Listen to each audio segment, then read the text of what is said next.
Bonjour mes amis, alors aujourd'hui c'est un épisode un peu particulier, si je peux dire, parce qu'en fait on va essayer de faire un petit peu de la prospective, c'est-à-dire d'essayer d'entrevoir, hein, parce qu'évidemment c'est difficile de prévoir l'avenir, mais on va essayer de voir un petit peu comment les 2 prochains mois et éventuellement après la, la, la prestation de serment de Trump le 20 janvier, comment comment la politique intérieure et aussi les relations internationales vont évoluer. Alors, alors c'est pour ça que je vais faire ça en deux parties. La première partie, c'est pour la politique américaine post-élection, et la deuxième partie, ce sera sur que se passe-t-il sur les marchés. Alors, sur la politique américaine post-élection. Alors, on a un cabinet Trump, donc un choix de ministres, bon, avec des nominations plus ou moins intéressantes. Je dis plus ou moins parce que je vous en parlerai après. Il y a eu un événement aujourd'hui. Alors j'enregistre le 21 novembre, le jeudi 21 novembre, donc vous allez comprendre pourquoi je vous dis ça. Alors donc il y a effectivement des profils intéressants comme Robert Kennedy Jr., comme Elon Musk, notamment. Donc ce sont des gens qui sont compétents bien sûr, mais qui sont aussi avec des profils, qui ont des profils assez controversés.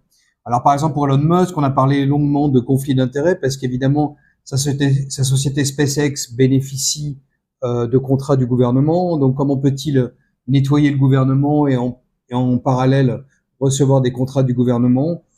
Bon, je pense que il est assez intelligent pour éviter de confondre les deux. Et puis deuxièmement, de toute façon, je ne me fais aucune illusion. La presse de gauche, c'est-à-dire 95% des médias vont, les médias vont analyser ça à la loupe et ne le lâcheront pas. Et à la moindre incartade, ils se feront un plaisir de reporter ça dans les informations matin, midi et soir.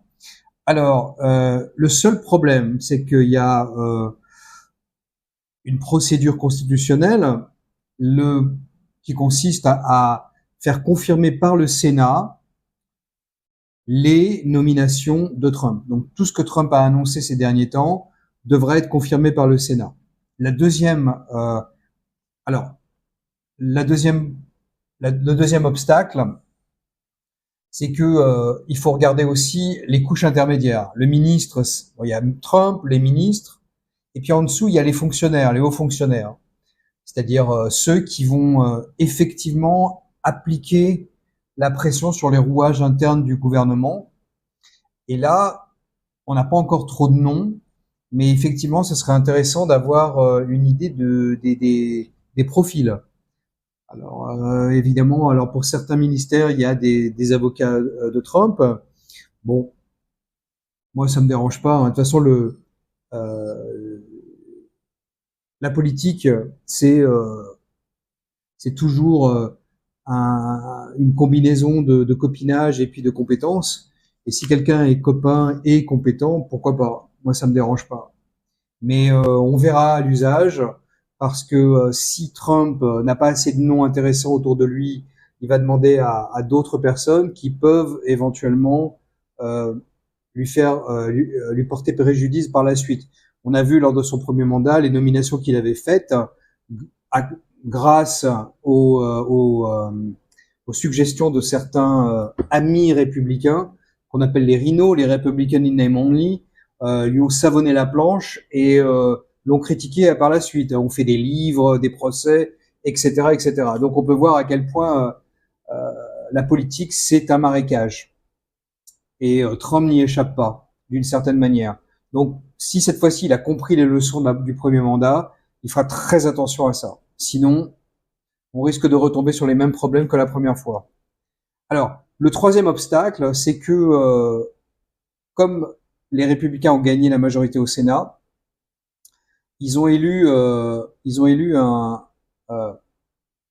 un nouveau majority leader, c'est-à-dire un président de la Chambre, on va dire ça comme ça. Et celui qui a été élu, c'est John Thune, qui est un sénateur qui est plutôt un rhino d'ailleurs. Bon, Mais l'élection s'est faite en secret. Alors pourquoi en secret? Tout simplement parce que peut-être que certains sénateurs, je vais parler très vulgairement, ont fait de la lèche à Trump pendant l'élection, peut-être parce qu'ils avaient besoin d'être confirmés, parce que un tiers des sénateurs ont été renouvelés là, c'est en mois de novembre, et peut-être qu'ils sont pas très contents de Trump, mais bon, ils n'ont pas le choix. Donc élire en secret, une élection secrète, ça donne toujours un arrière-goût de magouille, et bon, avec peut-être un potentiel d'obstacle très important pour Trump. Dans la mesure où les démocrates étaient très contents du choix de John Thune, donc on peut se poser beaucoup de questions. Donc à suivre là encore. Bon, ensuite, pourquoi je vous ai dit que les candidatures étaient intéressantes mais sujettes à problème? C'est parce que tout simplement, celui qui a été pressenti pour être ministre de la Justice, qui s'appelle Matt Gaetz, on appelle ça Attorney General en anglais, enfin aux États-Unis, on appelle ça garde des Sceaux en France, donc pourquoi pas.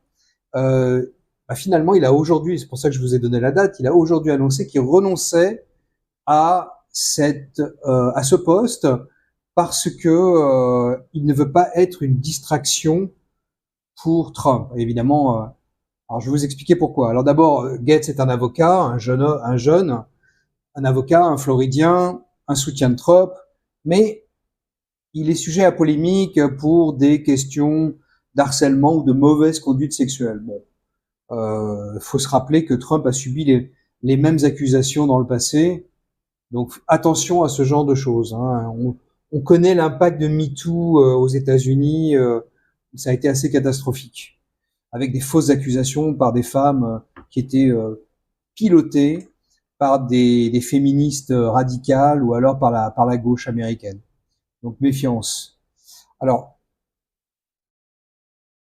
donc encore une fois, donc Gaetz ne veut pas être une distraction pour Trump parce que il a peur que la presse mainstream en parle matin, midi et soir, encore une fois, et ce serait effectivement un problème de devoir le défendre constamment avec la presse qui va revenir incessamment. Hein. On sait ce que c'est que la presse quand elle n'est pas d'accord avec vous, quand vous n'êtes pas du bon bord, elle vous tombe dessus, quelle que soit la raison. Surtout si les raisons sont conformes à leur propre philosophie ou idéologie. Donc, méfiance. Alors, bon, j'ai intitulé cette section Savonner la planche, j'adore cette expression. Donc Trump prête serment, alors je vais vous expliquer pourquoi. Trump prête serment le 20 janvier 2025. D'ici là, les démocrates sont encore au pouvoir pour à peu près 2 mois. Et donc, comme je vous l'ai dit dans ma précédente vidéo, je suis très étonné qu'il n'y ait aucune émeute financée par les démocrates pour le moment, mais encore une fois, je suis étonné. Mais par contre, bon, on a vu des manifestations, alors dans les universités, ou alors par certains syndicats, notamment à New York, ou alors quelques manifestations pro-palestiniennes. Bon, mais ça reste assez limité finalement dans l'ampleur et dans la violence. Donc, à suivre. Autre savonnage de planche, Biden continue d'envoyer des armes à l'Ukraine, alors que Trump veut arrêter le conflit. Et donc là, il a envoyé pour une valeur de 275 millions de dollars. Bon, voilà.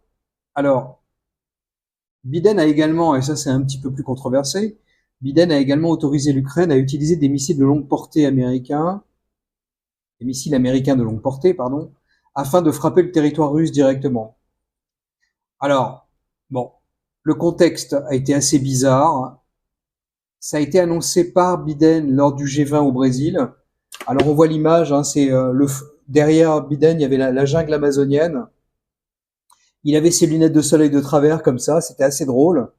Et ses lunettes aviateurs, c'est has-been, puis personne ne met ça d'habitude. Enfin bon, je dis ça, mais je connais pas grand-chose en mode de lunettes. Mais bon, peu importe. Mais sans prendre de questions des journalistes, bon ça c'est assez habituel chez Biden, puisque bon, il n'a pas la capacité de répondre. Hein, je vais pas utiliser de mots parce que je sais que j'ai j'ai des commentaires là-dessus, donc je dirais pas qu'il est gâteux, mais bon, je l'ai dit, mince. Mais disons qu'il n'est pas en mesure de répondre aux questions des journalistes.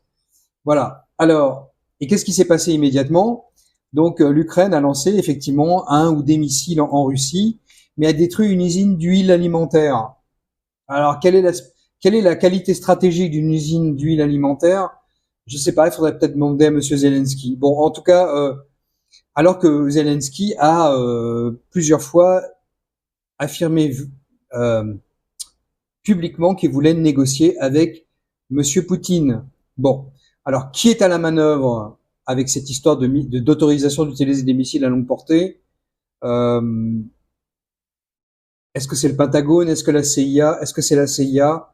Nous ne le savons pas. Je ne crois pas qu'ils aient confirmé l'affirmation de Biden sur cette autorisation. Franchement, bon, ça, c'est assez étrange ce qui se passe actuellement. Alors ensuite, un autre point important du savonnage de planche, c'est l'immigration. Alors Biden profite aussi du temps qui lui reste pour ouvrir les frontières américaines encore plus. Alors, il y a une caravane qui est en direction de la frontière sud, caravane de migrants. On appelle ça caravane de migrants, mais en fait, ce sont des illégaux. Et ils viennent de mettre. Oui, j'aime bien discuter la novlangue parce que je trouve que c'est ridicule et que ça. Et d'ailleurs, j'en parlerai juste après. Alors, il y a une nouvelle app qui permet donc aux illégaux de de connaître les points d'entrée du territoire US, donc frontière sud, sans être arrêté par les agents de la police des frontières. Donc sans être répertorié ou enregistré par les autorités. Donc ça c'est intéressant parce que ça va poser beaucoup de problèmes pour arrêter ces gens-là et les expulser. Alors justement, parce que Trump veut expulser les illégaux, alors il va commencer, c'est ce que la personne qui va être en charge des frontières a expliqué, c'est que ils vont commencer par les gens les plus dangereux, les criminels, les terroristes, etc. Et puis après, ils vont peut-être accélérer le rythme pour ceux qui sont illégaux. Voilà, donc bon, il y a effectivement, dans ce cas-là, il y aura un problème d'identification assez rapide. Bon, alors je vais faire un point justement sur la sémantique, sur la novlangue. Quand on parle de deportation en anglais, ça veut dire expulsion. Ça ne veut pas dire déporter, parce que les heures sombres de l'histoire, la gauche adore le rappeler régulièrement, surtout en France. Hein, je parle de la France. Hein. Et donc non, une déportation en anglais, c'est veut dire une expulsion. Voilà. Donc attention aux faux amis. C'est utilisé massivement par la presse de gauche, alors que c'est totalement différent. Euh, alors certaines, ah oui, il y a une autre anecdote, j'ai oublié de le noter, mais il y a une autre anecdote qui est intéressante. Le maire de Denver, qui est un démocrate, veut effectivement faire obstacle aux agents fédéraux pour déporter donc les illégaux qui seraient présents dans sa ville. Alors Denver est une très jolie ville, mais c'est devenu une poubelle depuis que les démocrates ont pris le pouvoir. Denver, il y a 25 ans, il y a même 30 ans, était une ville vraiment extraordinaire, bien préservée, avec au fond les Rocky Mountains, c'est magnifique. Bon bref, aujourd'hui c'est devenu une poubelle, voilà, une ville poubelle avec tout ce que ça implique. Donc je sais pas ce qu'il va faire. Est-ce qu'il va utiliser la police de Denver pour s'opposer aux agents fédéraux? Peut-être. Est-ce qu'il va utiliser des Karen? Les Karen, ce sont les femmes blanches libérales. Je sais pas si ça peut opposer énormément de force à des agents fédéraux. On verra. Bon, intéressant, un point intéressant à noter. Voilà. Alors, je vous ai parlé des médias mainstream ou des presses de gauche. Ce sont des expressions que j'utilise de façon interchangeable. Alors, qu'est-ce qui se passe? La presse de gauche a eu tellement de problèmes, notamment on va dire de crédibilité pendant cette période électorale, que ils sont en pleine déconfiture, à tel point que MSNBC est à vendre et que CNN va licencier pas mal de gens. Alors, D'ailleurs, il y a une blague qui circule. Est-ce que Elon Musk va racheter MSNBC pour fermer complètement cette chaîne de télé? On verra. Faut se rappeler que Elon Musk est actuellement l'homme le plus riche des États-Unis et peut-être du monde, je ne sais pas. En tout cas, il a dépassé Bezos et Larry Ellison de Oracle, le PDG d'Oracle. Alors certains journalistes de gauche, ça c'est l'aspect un petit peu ironique, ils essayent, donc certains journalistes de gauche essayent de reprendre contact directement avec Trump. Et mais le problème, alors ils veulent essayer de renouer les liens parce qu'ils essayent de parler, hein, après avoir tapé sur Trump, l'avoir traité de tous les noms sur Trump et ses électeurs, ils essayent un petit peu de se rabibocher parce que finalement, bon, bah, il va bien falloir parler avec lui, il va bien falloir essayer de l'interviewer, bon, pour remonter les audiences. Bon, mais le problème, c'est que l'audience, les audiences de ces chaînes de gauche, eh ben, ils sont contre. On ne parle pas avec Hitler, donc ça pose des problèmes. Donc ils sont obligés, il y a certains journalistes qui sont obligés de se justifier. On dire oui, mais on a parlé avec lui parce qu'on est obligé, ça va être le président, on va faire notre travail de journaliste, journaliste entre guillemets. Bon bref, tout ça, en fait, c'est des militants et des activistes de gauche, mais peu importe. Encore une fois, hein, on n'est pas loin de ce qui se passe en France. Bon, donc on verra bien comment ça va se passer, mais ça risque d'être assez drôle. À propos de scènes drôles, Trump est allé voir Biden donc pour la transition de pouvoir, c'est traditionnel aux États-Unis. Et on a vu Biden très souriant, qui serrait la main à Trump, enfin bon, chaleureusement, etc. Bon, ça l'a pas empêché de lui mettre un coup de couteau dans le dos après, en ce qui concerne les missiles et l'immigration. Mais ça, c'est de la politique, c'est normal. Alors justement, à propos de ça, je voulais terminer cette partie en vous disant la chose suivante. Euh,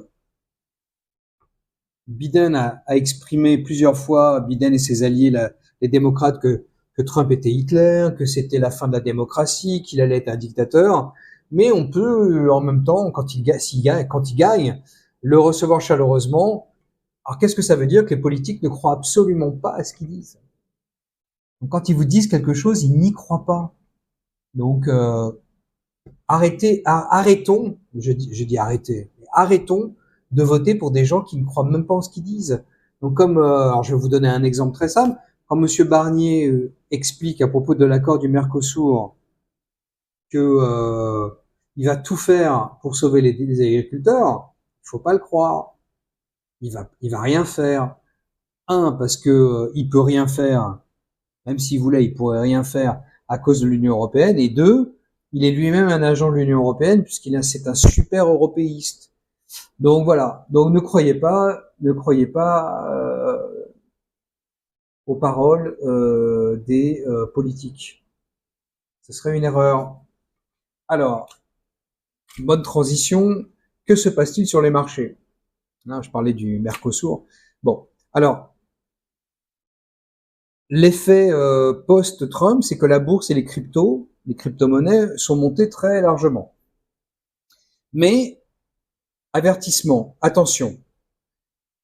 Si Trump veut un dollar fort, les cryptos ne peuvent pas devenir une alternative, sans qu'il y ait des contraintes, notamment réglementaires. Parce que ce que veulent la communauté crypto, c'est en fait utiliser les cryptos librement, c'est-à-dire sans passer par des sites comme crypto.com ou des choses comme ça. Donc, et en fait, techniquement, on peut utiliser des cryptos directement d'une personne à une autre. Donc moi, je peux envoyer euh, enfin n'importe quelle monnaie crypto, je peux l'envoyer directement à quelqu'un qui est aussi sur la même blockchain. Bon, je peux pas vous expliquer ce que c'est qu'une blockchain ici parce que ce serait trop fastidieux. Mais voilà, donc on pourrait éventuellement, si on héberge nous-mêmes les cryptos et si on est membre de la même blockchain, on pourrait s'échanger les cryptos directement sur la blockchain sans passer par ces trucs-là. Malheureusement, pour le moment, c'est pas possible. Bon. Et donc, c'est ce que veulent les soutiens, c'est ce que souhaitaient les soutiens de Trump. Ils vont peut-être être déçus. Trump a fait des promesses, mais là encore, il faut être méfiant parce que c'est incompatible avec sa volonté d'avoir un dollar fort. Donc, il y a des déceptions en perspective là-dessus. Alors, autre déception, pendant la réunion de novembre de la Fed, Powell, donc le président de la Fed, a estimé que on pouvait pas, il fallait pas se précipiter trop vite, fallait pas aller trop vite dans la baisse parce que bon, l'inflation était remontée. Alors donc il n'y a pas eu de baisse en novembre, alors que elle avait fait une baisse de 0,50% plus tôt. Alors en fait trop tôt. Et c'est pas la première fois que la Fed a un problème de timing, mais c'est là, ça risque d'être problématique parce que on a un nouveau président, une nouvelle politique. Donc, si Trump veut financer sa politique économique et fiscale, et j'en ai parlé longuement dans l'épisode précédent, le 74, il aura besoin dans un premier temps de faire marcher la planche à billets. Il va avoir besoin de cash. Or, quand on fait marcher la planche à billets, quand on augmente la masse monétaire, on augmente l'inflation et aussi on augmente les taux d'intérêt parce qu'on veut attirer l'argent, les investisseurs. Donc on est obligé de remonter les taux. Donc ça va, à mon avis, ça va se passer comme ça. Maintenant, quelle influence Trump va avoir sur la Fed, ça je n'en sais rien. Il y a des gens qui poussent à éliminer la Fed. Je pense que ce serait pas une mauvaise idée, effectivement, et laisser les marchés déterminer les taux d'intérêt. Bon, maintenant, est-ce que c'est possible? Je n'en sais rien. Il faudra attendre pour voir si c'est le cas. Alors, le problème, c'est que d'augmenter les taux d'intérêt, ça risque de provoquer un crash boursier parce que les boursiers, enfin, les marchés en général aiment bien les taux faibles parce que ça fait repartir l'économie, ça permet aux entreprises de s'endetter moins cher, donc d'investir, donc d'augmenter les profits sur les marchés. Les profits des entreprises cotées en bourse, donc de faire monter les cotes, de faire monter les actions. Et là, si c'est pas le cas, bah, on risque donc un crash boursier et une baisse de la croissance américaine, car baisse de la consommation et prix des actifs trop élevés. Donc personne ne va acheter, par exemple, l'immobilier ou autre chose. Voilà. Donc ça c'est rapide. Alors, il y a eu aussi un événement, là, je l'ai lu il y a pas longtemps, et je pense que c'est quelque chose qui va être très important. Euh, et ça s'est passé en Arabie Saoudite.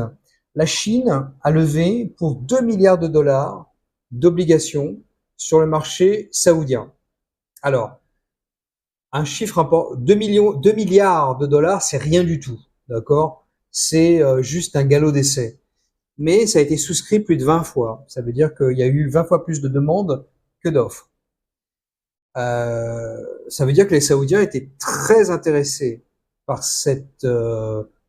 par cette émission d'obligations en dollars par la Chine, alors qu'il faut rappeler que les Saoudiens disposent d'énormes réserves de pétrodollars. L'autre élément qui est très intéressant, c'est que l'emprunt a été émis à un taux similaire au taux pratiqué par le gouvernement américain. Alors, je vais vous expliquer les conséquences de tout ça. La Chine, la première conséquence, c'est que la Chine a la même crédibilité économique que les Américains, que le gouvernement américain. En tout cas pour les investisseurs saoudiens. Donc, même crédibilité dans la fiabilité et dans la stabilité de l'économie chinoise. Ça, c'est très important. La deuxième conséquence, c'est que la Chine emprunte des dollars américains pour ses projets de route de la soie, notamment, mais aussi pour tester le marché et pour envoyer un message aux Américains. Nous sommes, alors le message, je l'ai intitulé comme ça, je l'ai écrit comme ça, nous sommes aussi puissants que vous et notre dette est plus demandée que la vôtre, hein, puisque la souscription américaine moyenne, quand le gouvernement américain émet une souscription, émet une obligation, la souscription est de 2 à 3 fois, la demande est de 2 à 3 fois plus grande que l'offre. Alors que là, c'est 20 fois. Donc là, c'est un petit message assez sympathique, hein. Et l'autre conséquence, c'est que la Chine pourrait aussi utiliser cet argent pour plusieurs raisons. D'abord, acquérir des actifs aux États-Unis, en Europe, ou bien dans d'autres pays, on va dire, du tiers-monde. Voilà. J'aime pas cette expression, mais c'est plus facile à évoquer. Une autre possibilité, c'est que la Chine pourrait utiliser ces dollars pour racheter de la dette libellée en dollars à des pays amis pour les libérer des contraintes du FMI ou de la Banque mondiale, donc des États-Unis. Il faut savoir que le FMI et la Banque mondiale sont contrôlés par les États-Unis. Donc, racheter de la dette libellée en dollars, ça veut dire, prenons un exemple très simple. Un mauvais exemple d'ailleurs, mais un bon exemple. Non, enfin, en même temps, on peut être à la fois un bon exemple et un mauvais exemple. L'Argentine emprunte en dollars à la Banque mondiale ou au FMI, disons.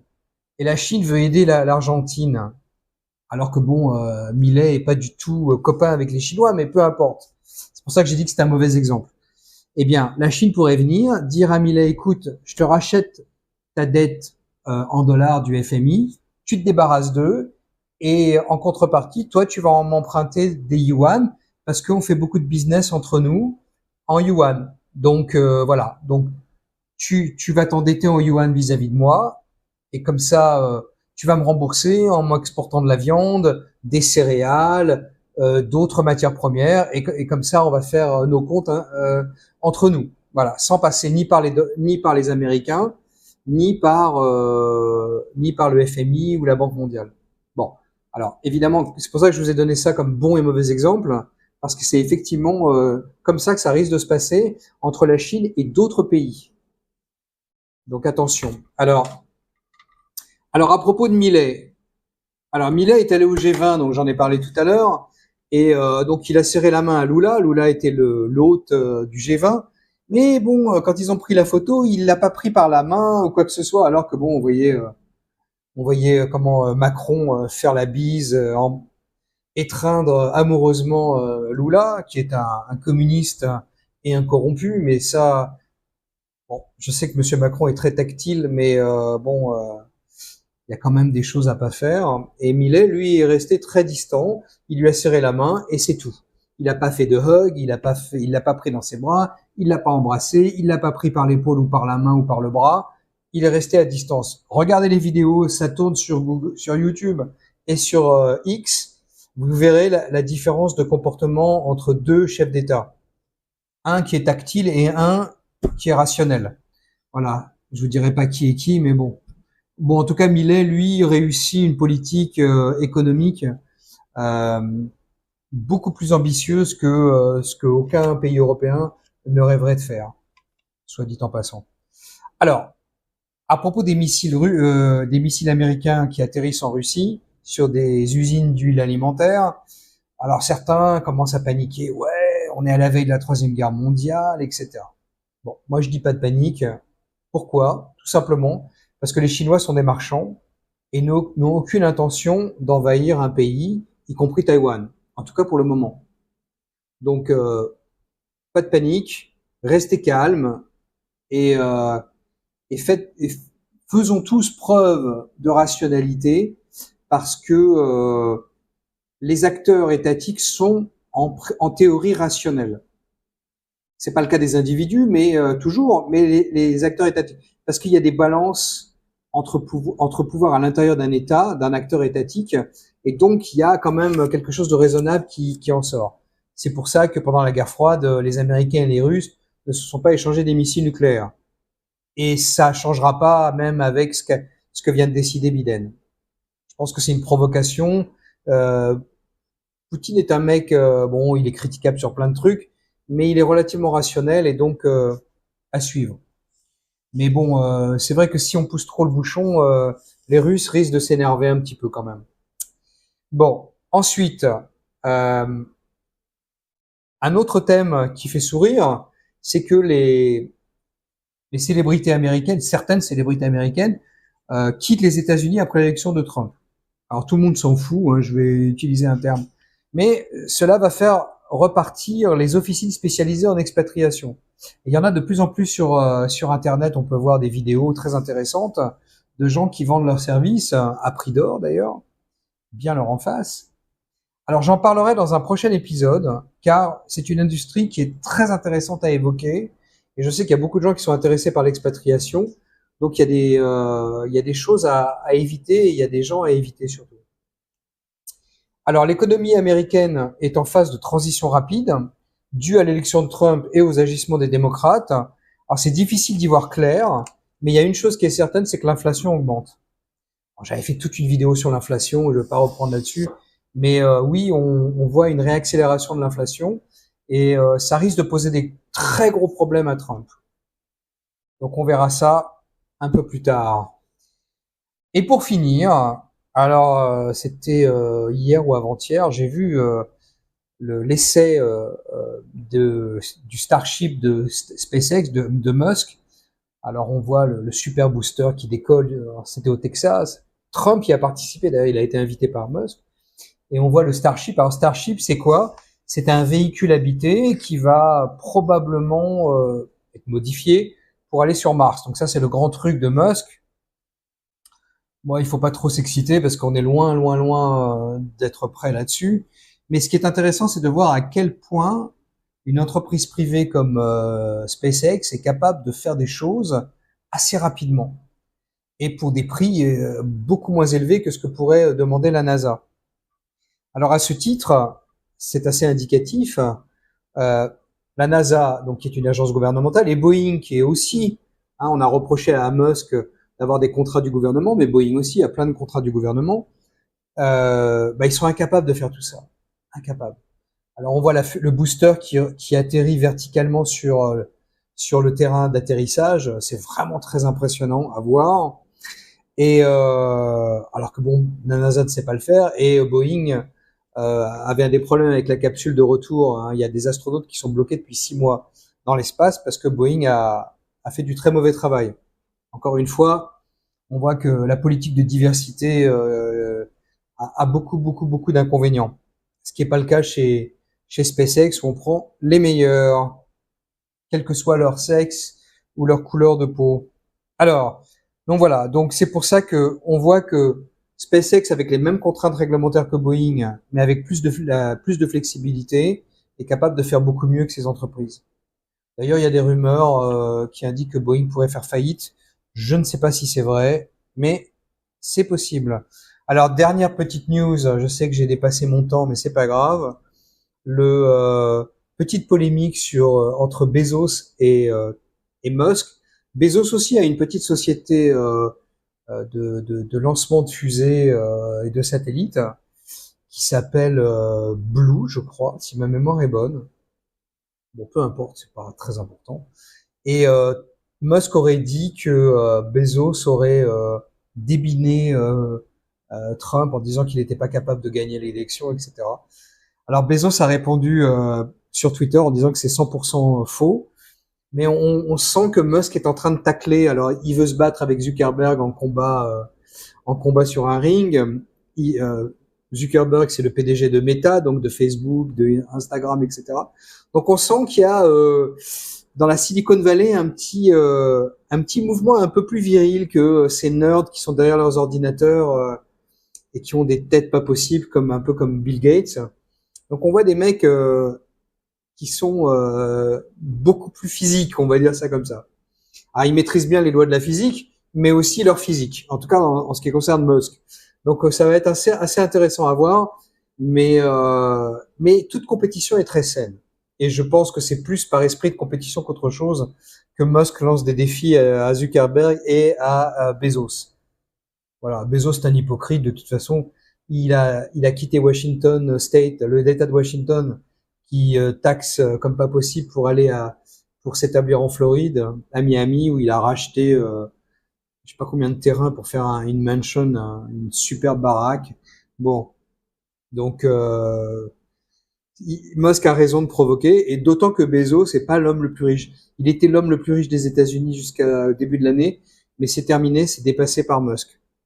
Voilà, pied de nez de l'homme le plus riche du monde je sais pas s'il est le plus riche du monde ou des États-Unis par rapport au troisième plus riche.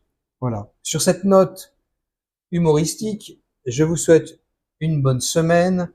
N'hésitez pas à cliquer sur les likes, à envoyer mes vidéos à vos amis, à vos contacts. Je pense que ça peut les intéresser. Et je vous souhaite une bonne semaine.